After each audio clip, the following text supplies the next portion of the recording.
All right. I think we're going to get started.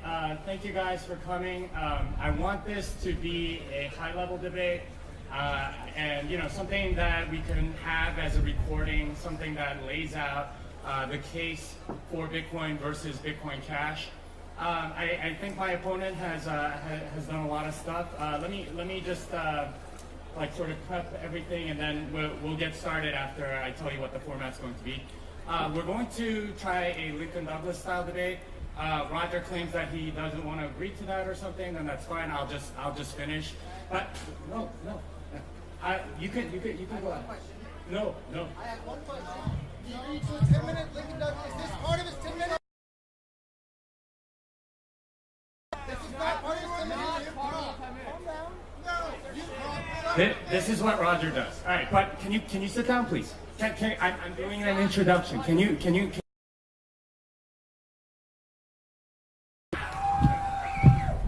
someone have a timer, please? This is not part of the 10 minutes. I'm just trying to do the introduction. I just want to introduce the format, and then I will get started. Okay. So it's going to be 10 minutes me, 10 minutes Roger, 5 minutes me, 5 minutes Roger, 5 minutes me, 5 minutes Roger. That's it. So it's going to be about 40 minutes, and then if we have time afterwards, we'll start asking each other questions. But there's only one mic, so there's no interruptions or anything like that, like you just tried.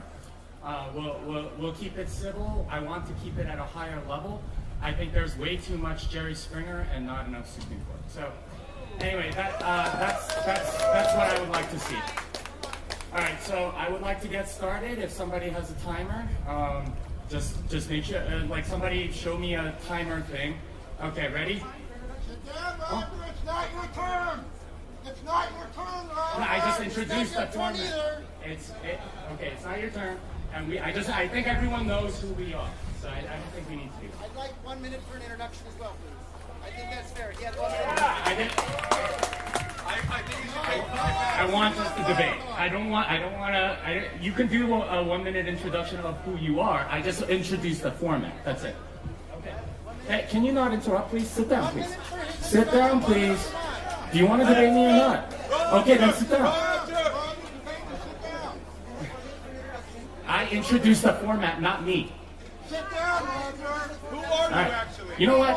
If you don't want to debate me, you can get off the stage. Jimmy, who are you? I have a loud voice. And I'm kind of... All right, so this is exactly what I expected to happen to somebody that's like this. Where's the moderator?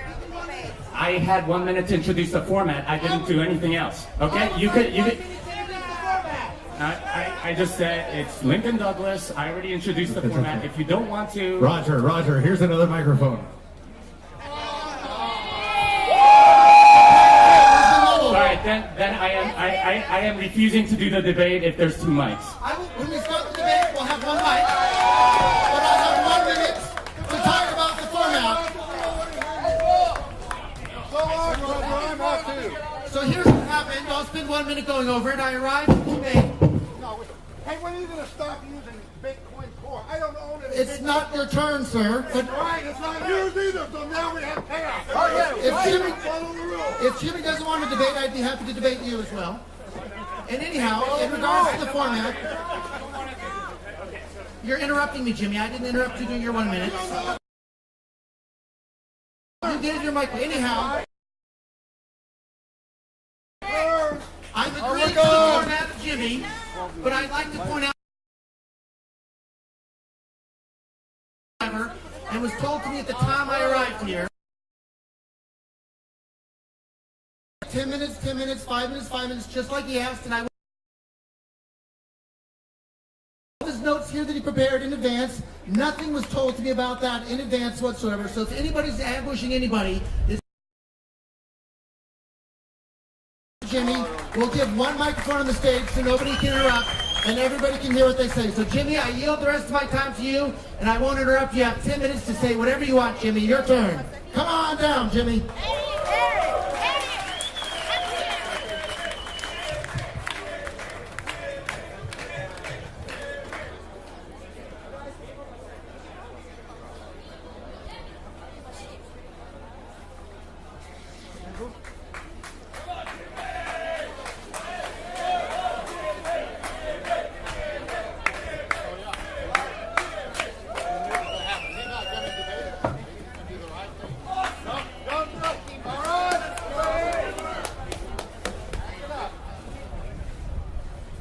This is exactly why nobody likes to debate Roger, because he does stuff like this. Anyway, who has the timer, please? All right. Looks like the front page flew away.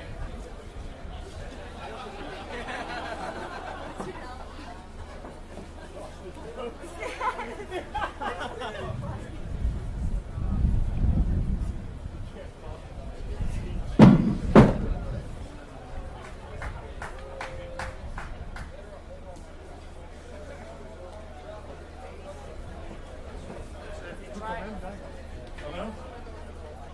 All right, there's no mic? All right. So if he tries to interrupt me again, I will walk off stage. I will not debate him ever again, and that will be it. Because I think he likes to do this. This is his thing. All right. Anyway, I think it's his part of the game. All right, first I'd like to thank the organizers of this cruise and everyone at the conference. And believe it or not, I'd like to thank Roger because he's done a lot for Bitcoin, especially early on. And you know, we may be debating today, but I actually like what he does for the cause of liberty. In this regard, I think we need less government intervention. Anyway, is a fiat money. Bitcoin Cash is a fiat money. You may be thinking at this point that I'm trolling or exaggerating. I'm not. I'm stating a fact. To prove this to you, let's look at what fiat means. According to the Merriam-Webster dictionary, fiat is a command or act of will that creates something without or as if without further effort. Arbitrary order. Thus, a fiat money is a money created from an act or a command or act of will that creates something without or as if without further effort, an authoritative determination, or an authoritative or arbitrary order. My contention here today is that Bitcoin Cash is a money very much along these lines. Now, as I said before, I admire Roger's efforts to liberate us from government authoritarianism. We are agreed on the need to be liberated from government paternalism. However, there are two ways that you can combat government authoritarianism. First is to get a new person to be the central authority. The second is to actually decentralize that power. And Bitcoin and Bitcoin Cash take different paths to doing this. Bitcoin is classically liberal, anarcho-capitalist, and Austrian, befitting its cypherpunk roots. It's a sound money. Bitcoin Cash is interventionist, paternalistic, and Keynesian, befitting its corporate roots, and is a fiat money. So let's start with Bitcoin. Bitcoin is a decentralized hard money. Bitcoin is all about self-sovereignty over your own money, befitting its cypherpunk roots. There is no central authority. Each individual runs what software they want, what features are utilized, and which use cases are prioritized. In other words, Bitcoin is decentralized. Bitcoin is money for people who want property rights over their money. The economic philosophy is Austrian in the sense that there are no central authorities intervening in the marketplace. In Bitcoin, the market figures out solutions to any perceived problems. There is no central authority telling everyone, we know what's best for you. Each person gets to choose based on rules that are stable and immutable. This makes Bitcoin uncensorable and without a single point of failure or control which another entity can co-opt. There is no governance in Bitcoin because governance is another way of saying centralized control. The governance failure of SegWit2x was in fact a demonstration of this feature. Users are sovereign over their own money. Bitcoin is unique in this regard, as every other altcoin has a single point of failure or control which can be co-opted by another entity. And users really aren't sovereign over those tokens. This makes Bitcoin uncensorable and without a single point of failure or control which another entity can take. Yeah. Bitcoin Cash is a fiat money. Bitcoin Cash rose out of Bitmain. Bitcoin Cash is centralized with an elite group that determines a roadmap.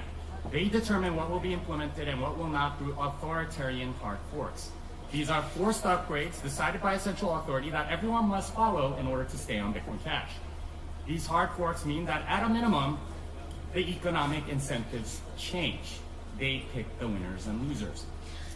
The economic philosophy of Bitcoin Cash is Keynesian, in that central authorities intervene to spur innovation or solve problems. The method of payment use case has been subsidized by central authorities through large blocks, despite all market signals to the contrary. My opponent says things like transactions should be free as if they're entitlements. The smart contract use case has also been subsidized by central authorities, despite there being very little utility or demand for such a thing. Bitcoin Cash is paternalistic. And this leads to power struggles like we're seeing now. Bitmain and Craig Wright are now embroiled in a fight over which direction to take Bitcoin Cash. They will probably end up splitting Bitcoin Cash to at least 2 different forks, possibly even 3. Bitcoin Cash is not a network where users are sovereign. It's controlled by the central authorities. This makes Bitcoin Cash very difficult to build on unless you happen to have the central authorities' cooperation, as the incentives keep changing. It's no wonder my opponent is marketing constantly on its behalf. For example, you can see all the Bitcoin.com and Bitch Please t-shirts all over the place here today, as well as banners and similar things happen at every blockchain conference around the world.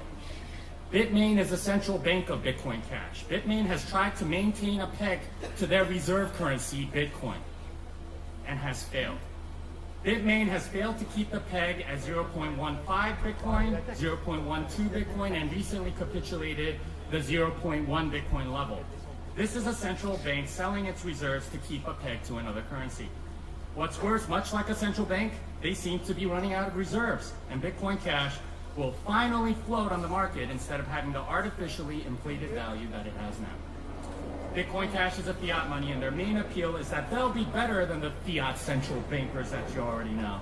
The promise of Bitcoin Cash is governance as a benevolent ruler versus granting you actual self-sovereignty. This is the major difference between Bitcoin and Bitcoin Cash, and it's the reason why Bitcoin Cash is no different than any other altcoin, which brings me to my last point. Bitcoin Cash has no reason for its existence. There are already lots of altcoins that do what Bitcoin Cash does. Like Bitcoin Cash, they are centralized and many are superior as methods of payment.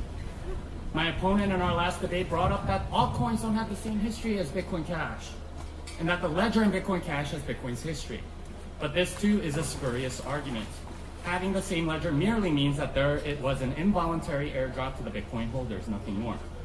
Besides, there are 74 different hard forks of Bitcoin at this moment, including Bitcoin Gold, which has a different proof of work, governance, and a roadmap; Bitcoin Interest, which has a proof of stake; Bitcoin Private, which has privacy and fungibility; Lightning Bitcoin, which allow for ultra-fast transaction settlement on the order of seconds; Bitcoin Clean, which is supposedly environmentally friendly; and many other non-trivial hard forks like Bitcoin Diamond, Super Bitcoin, Bitcoin X, Bitcore, Bitcoin 2X, Bitcoin File, Bitcoin Atom, Bitcoin Vote, Bitcoin World, Bitcoin Pay, Bitcoin Faith, and my personal favorite, Bitcoin God. That one really wants to make it clear to you that they are the central authority. All of them have a roadmap, non-negligible value, and interesting features, all while preserving the history of Bitcoin. Like Bitcoin Cash, they require us to give up our self-sovereignty over our own money in exchange. Instead of verifying, the overlords of these forks want us to trust them. And this is the main value proposition behind every hard fork and altcoin. It's a bet on the people in control. This is why so many of them, including Bitcoin Cash, spend so much money on marketing and what's essentially propaganda. They want us to trust them and not verify anything on our own. My opponent has spent enormous amounts of money promoting Bitcoin Cash, doing interviews with anyone and everyone, debating anyone who will debate him, even ambushing people like me, TMZ style, and saying things like Bitcoin Cash is the real Bitcoin, while continuing to hold Bitcoin, and the flippening is inevitable without willing to back those words up with bets. He continues to spout kooky conspiracy theories about Blockstream, Bilderberg, Gavin Andreessen, Mike Hearn, and private forum censorship. That is the behavior of a used car salesman trying to sell his wares, not someone that's being honest. Bitcoin Cash is centralized with a small group that makes all the decisions for everyone else. Bitcoin Cash is paternalistic in imposing particular use cases no matter what the market says. Bitcoin Cash is Keynesian which is Keynesian in intervening instead of letting normal market forces play out. Bitcoin Cash is a fiat money.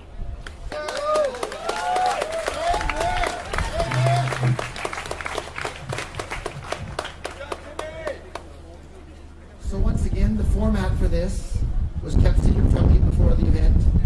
The subject matter to be discussed in the format was kept secret from the event, before this event. And my goodness, what a bunch of nonsense from Jimmy. And I'm looking forward to refuting every single one of it, especially towards then when I can ask you some direct questions. But one of the final things I heard, because I didn't have any notes to take during the time there, he said that I'm not willing to make a bet to back up my predictions about Bitcoin Cash overtaking Bitcoin. Well, I have an offer for Jimmy on that. I'll bet $1 million equivalent in whatever cryptocurrency you want that within 10 years, Bitcoin Cash will have a larger market cap than the BTC version of Bitcoin today. I yield the rest of my time to you, Jimmy, and I look forward to the question and answers at the end.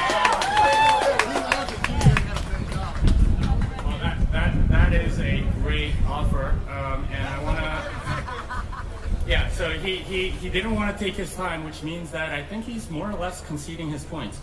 I don't know. Whatever he wants to say is fine, and this is a format that he's obviously trying to subvert for his own benefit, and he wants to do TNT style, Jerry Springer style stuff instead of actual arguing his point. So he doesn't seem to have a point, so I will continue here. If you'd like a pen and paper, yeah, here's my pen. Write it down, buddy. Put it on the BCAS chain. Can someone give us those are mine. Yeah.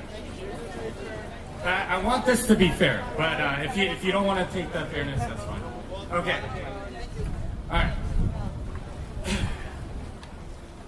So he didn't refute any of my points. I will say that Bitcoin Cash is very much centralized. He doesn't want to refute them, so he just calls them nonsense, which is a way of just dismissing the entire thing, right?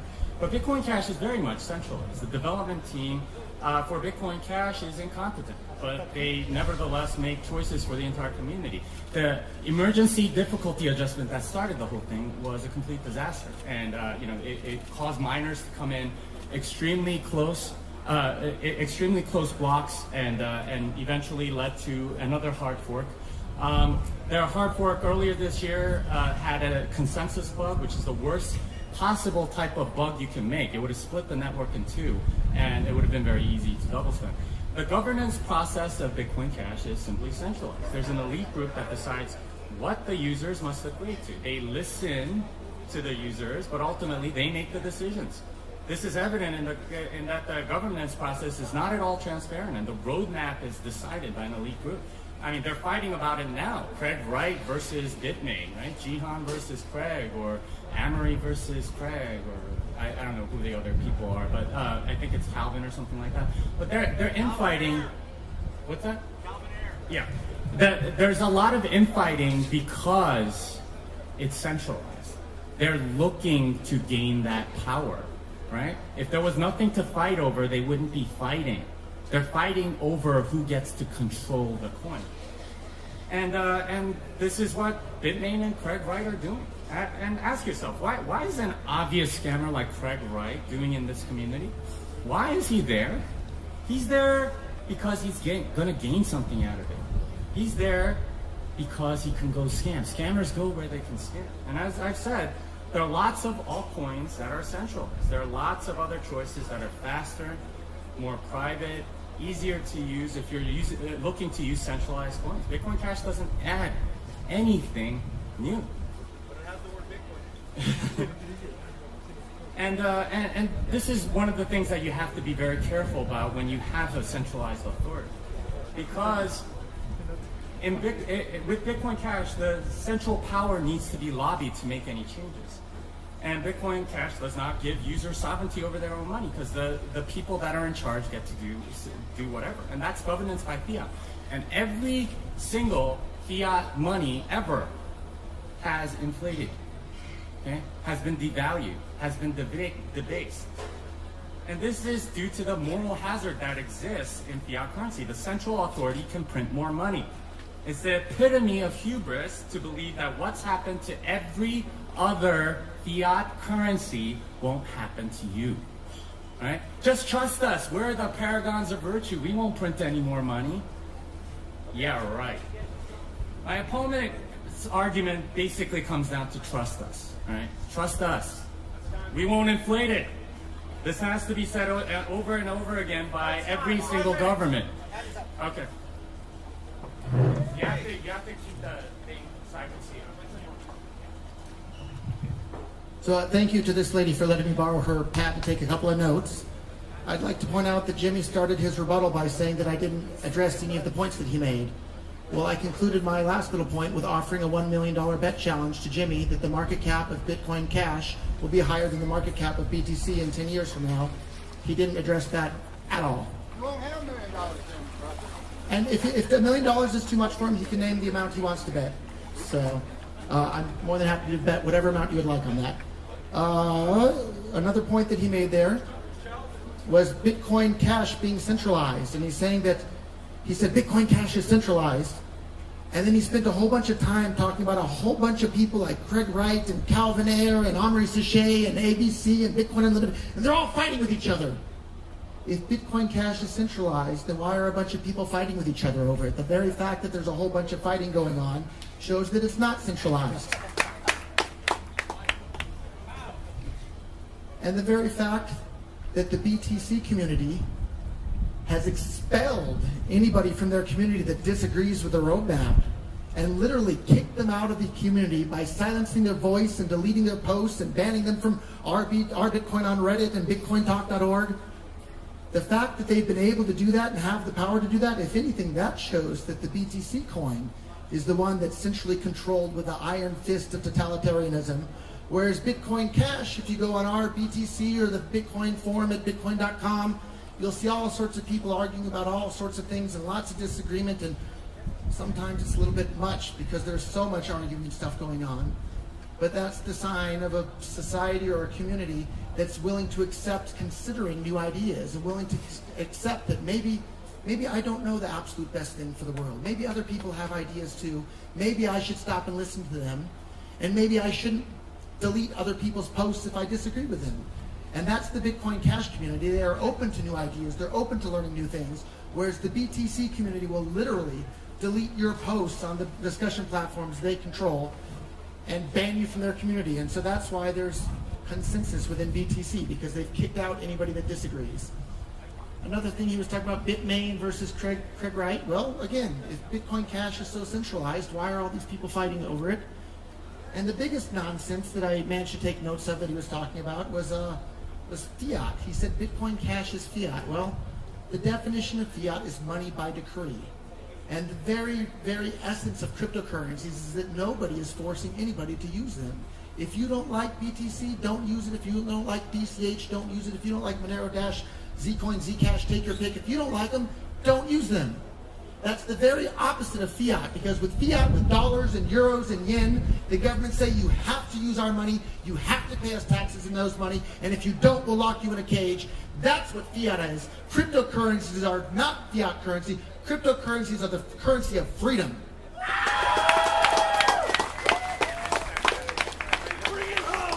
And I have 2 more minutes to continue, and we promised no interruptions, so we'll wait until the timer tells me my time is up. Thank you very much. And I hear 2 minutes from here, I believe he started. 2 minutes left. So I want to tell people a little bit of a story, and hopefully I'll finish it within 2 minutes, of why I'm so excited, not just about Bitcoin Cash, but cryptocurrencies in general across the world. And it's because they have the ability to undermine every single government on the planet's control of people using fiat currency. And I don't care if it's Bitcoin Cash, Dash, Monero, Zcoin, you take your pick. Whatever cryptocurrency works as cash for people all over the world is the one that I'm going to support, because I'm sick of people being forced to pay for wars all over the world, paying for locking people in jail for smoking a plant that makes them feel happy or having a white powder that makes them feel happy. I am sick of that, and cryptocurrencies that are usable as cash, have the ability to strip government's power away from them. And I don't care which cryptocurrency it is, but the reason I'm busy promoting Bitcoin Cash every day is because I think Bitcoin Cash has the best chance of doing that, because it's the biggest user base, the transactions are fast, cheap, and reliable. It has a community that's open to allow people to discuss these ideas. Bitcoin Cash is the cryptocurrency that has the ability to bring more freedom to the entire world than any other cryptocurrency in the world, and that's why I'm busy promoting Bitcoin Cash today. I yield the rest of my time to you, Jimmy. That's why I'm He told me that he didn't stack the audience at all. Okay, yeah, sure. Okay, so let me go through a couple of things. With the $1 million, 10 years is way too long. I'm not going to go try to track you down, Roger, in 10 years. But if you shorten that time frame, I'd be glad to take that bet. All right, so first thing he talked about was about fighting. I think Republicans and Democrats fight quite a bit in this the centralized system that's called the U.S. government. So I don't think that argument holds water whatsoever. Every other political place also does the same thing. All right, and he defined fiat as legal tender laws. That's not what it means. It means a centralized authoritarian money, okay? And that's what Bitcoin Cash is. It's an authoritarian centralized money. All right, so let's talk about a few things. He talked about presumably Gavin, Mike, and Jeff about how they got kicked out of the community. Gavin, Mike, and Jeff were all contributors to Core, and I'm grateful for what they've done. All three are still free to contribute. I suspect they don't want to because they don't have the clout that they once did. And that's entirely on them for not producing, not on Core.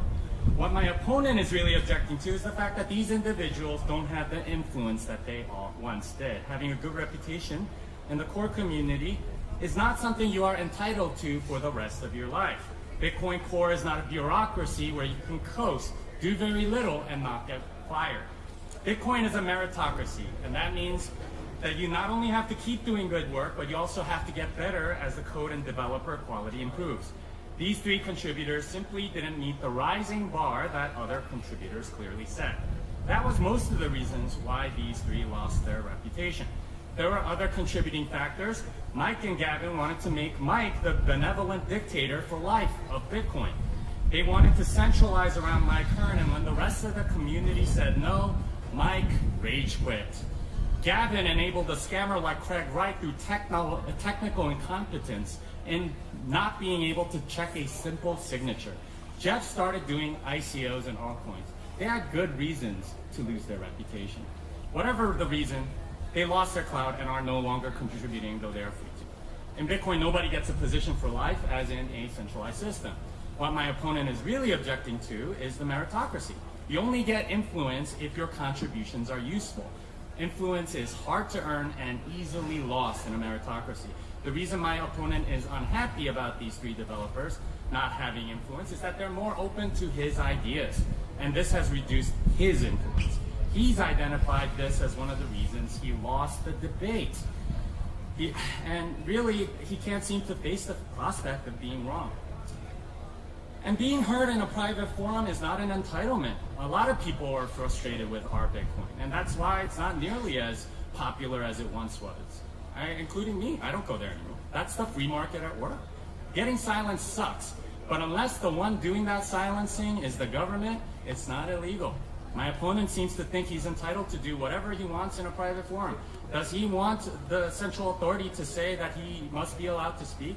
Does he want to violate the freedom of assembly and force unwilling audiences to listen to him? Once again, we have a sore loser complaining about getting kicked out. Can't possibly be that his ideas are bad. Must be a conspiracy. It's Blockstream or Bilderberg or Jewish bakers or something.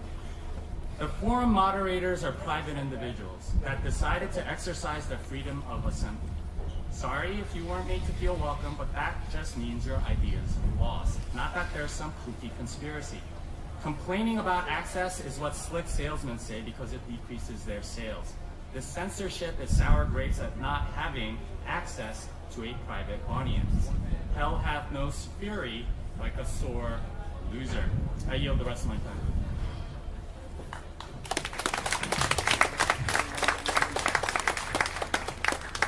So I'd like to point out that I believe after this we get to ask each other some questions back and forth, but Jimmy has quite a stack of notes there that he prepared in advance of today. and it looks like he was just reading from a script and didn't really talk about the things that I was here complaining about. And so, nicely done reading from your script. One of the things that he tried to just dismiss out of hand was the censorship happening within the BTC community. If you don't believe me about the censorship, try posting a link to this video on Our Bitcoin on Reddit, the most popular discussion platform in the entire world for Bitcoin-related things. A link to this video, I guarantee you, will be deleted from Our Bitcoin. That's how strong the censorship to this very day still is. That's shunning. Shunning. You're mixing up the word shunning. We shun you. It's not censorship, it's shunning. So again, I heard a number of other straw man arguments in there that I didn't make today that Jimmy tried to give a rebuttal to. And I heard a lot of talk about crypto-Keynesianism and crypto-Austrians and that sort of thing. Well, I want to talk a little bit about my Austrian street cred. I've read every single book by Ludwig von Mises. I've read every single book by Murray Rothbard. I've read Henry Hazlitt. I've read Adam Smith from cover to cover, right? I've read just about every single book that was in the Laissez-Faire Books catalog. And this was a paper catalog in the late 90s before they had like their website going. I ordered all of them and I read just about all of them. And you can go and visit Bitcoin.com. We have a list over there of the books that I recommend. We have people talking about it. And I wasn't born a libertarian. It was from reading these books on economics that I realized that government intervention into the economy and government centrally planning things, block size, is what retards the rate of economic growth in the entire world. And in economics, the cap on the block size is called a production quota.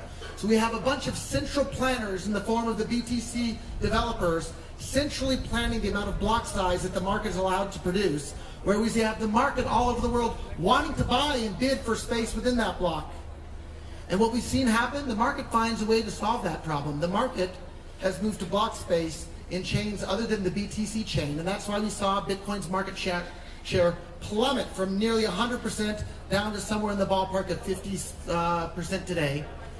And so we hear about crypto-Keynesians. Well, I'd like to ask Jimmy, have you read John Maynard Keynes' The General Theory of Money from cover to cover? I have. I would like to hear if you have. And if you have, tell me what you learned.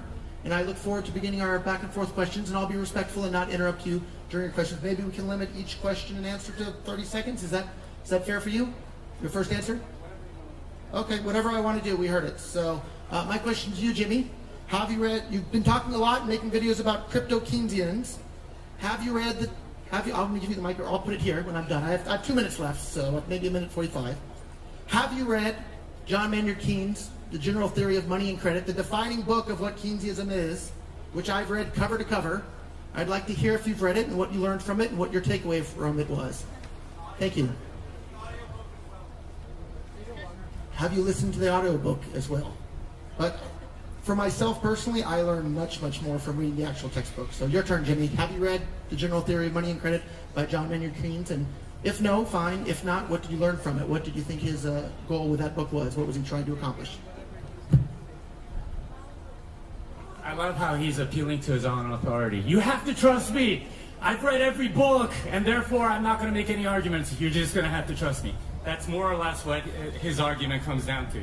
I'm not interested in gotcha politics, okay? Did you read this one? Did you read this one? That's not what I'm about. I refuse to answer that question because I think it's stupid. It's not about that. It's about the actual ideas, okay? All right, I'm going to ask you a question now. Yeah, but I mean, it's not going to be just you and me. I get to ask you a question now. All right, then I get to ask her. I get to reply, and then he gets to ask the next question. So he just pointed out that we shouldn't even bother reading the primary sources of the things we're talking about. Of course we should read the primary text. Like, what sort of nonsense is it to say, don't read the primary text about the stuff we're talking about? Your turn for a question, Jimmy. That's a complete mischaracterization. I said I didn't want the debate to be about that. I didn't say don't read it. This is what a master politician does. Roger is a very good politician. I would like to ask, do you think transactions should be free forever? I have no idea if the transaction should be free forever. I think the market should decide rather than a bunch of economic central planners. That's great, because the economic central planners are Bitcoin Cash, which basically say method of payment is the exact use case that everyone needs to use. Therefore, we're going to increase the block size to 32 megabytes, most of which isn't used at all. So just want to tell you that, great, we agree. So my turn for another question. So Jimmy was just complaining that method of payment is the killer app for Bitcoin or blockchains.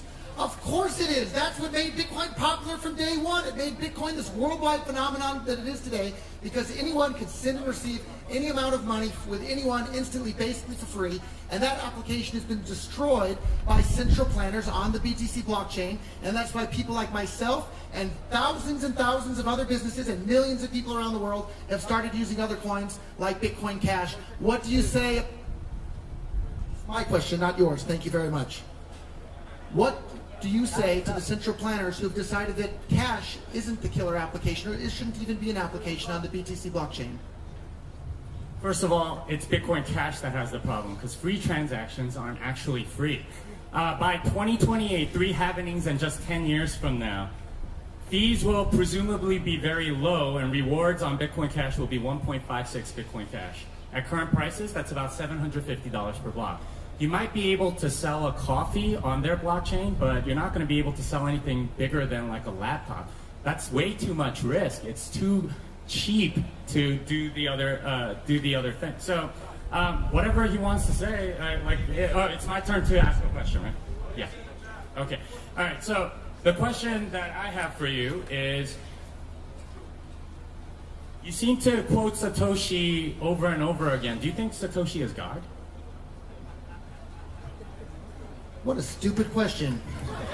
There is no God, right? Each individual should be the God of their own life and control their own destiny. And that's what cryptocurrencies are about, because it puts you in charge of your own life and your own money and your own destiny. And that's why I'm involved. So what a waste of a question, Jimmy. So my question to you, now that it's my turn again. No, you.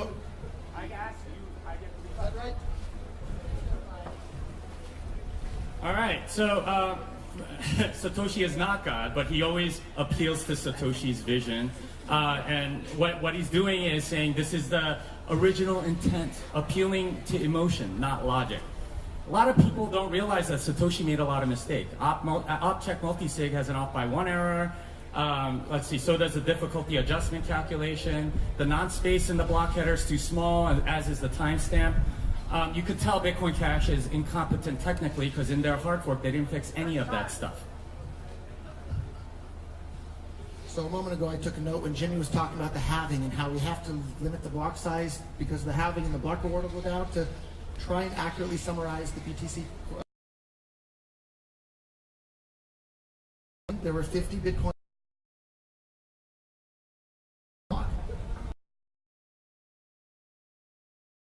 per block. Today on the BTC chain, it's somewhere in the ballpark. The block reward is going up over time, not down. Why do you disagree? The block reward in Bitcoin is going up over time. Bitcoin Cash is the same price as it was about a year ago.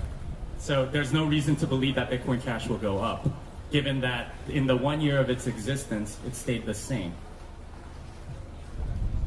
You just heard it. He ignored almost 10 years of data and tried to cherry pick 1 year of data.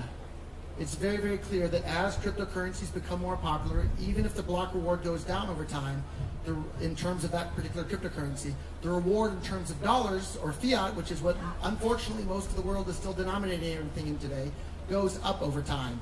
And so they limited Bitcoin's usability in the world to solve a problem that didn't even exist. That shows how incompetent they are economically. So Roger keeps reframing my answer as what he wants me to say instead of what I actually said. I said that Bitcoin Cash has 1 year of history. I didn't say that it was Bitcoin. That's his belief, that Bitcoin Cash is Bitcoin. And he wants to add on the 9 years of history that Bitcoin has to Bitcoin Cash somehow. This is a manipulation that you're facing, folks. It's somebody that keeps reframing. He keeps saying that I said something that I didn't say. Why do you keep doing that, Roger? Why do you keep making me sound like strawmanning me by rephrasing what I say to be something completely different than what I actually said?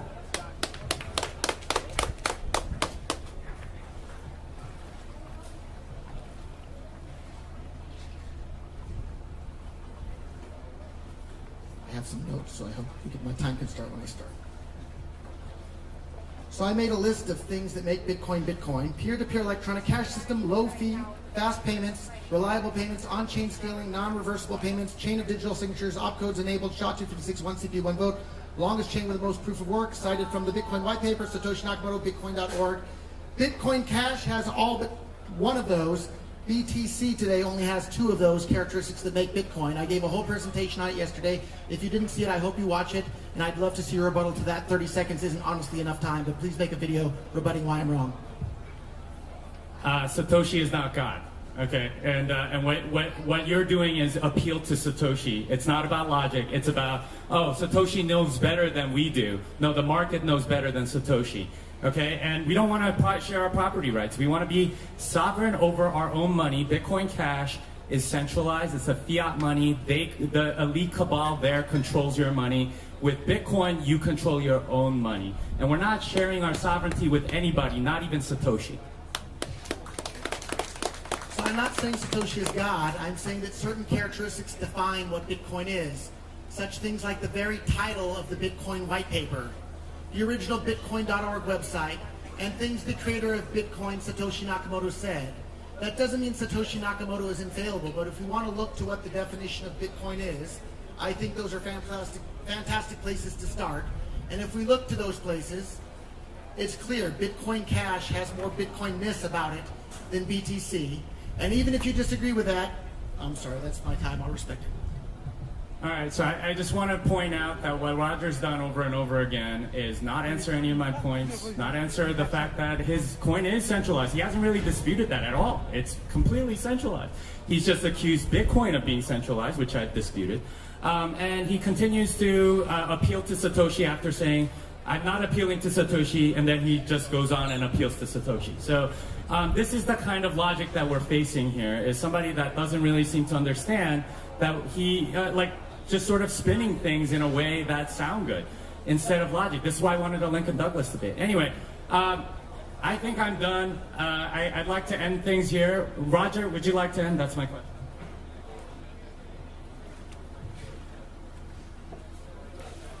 Of course not. We still have a half hour to go, and I think people are enjoying this. But I think they'd enjoy it a little bit more if we get to talk about some things. Yeah, thank you. So one of the things he said, I'm not even answering his questions, Bitcoin Cash is centralized. Were you not paying attention when I pointed out that Craig Wright is arguing with Calvin Ayre, is arguing with in-chain people, is arguing with Bitcoin Unlimited, is arguing with Bitcoin ABC, is arguing with me? If a bunch of people are busy arguing and fighting over something, it's not centralized. It's just that simple. Did you not understand? That's your question. I gave a rebuttal to that, and then you never answered that. Basically, that's evidence of centralization, that there's a power. Anyway, I think we're done. I think we were scheduled to end at around 1:40, and I never agreed to go to 2:30. I just said we have time if we wanted to. And I am sick of this TMZ-style gotcha politics. I'm appealing to my authority. I'm going to read off some stuff and say I know more because I read more than you. So I'm not interested in that sort of debate. We have round 2. Tung Names, everybody.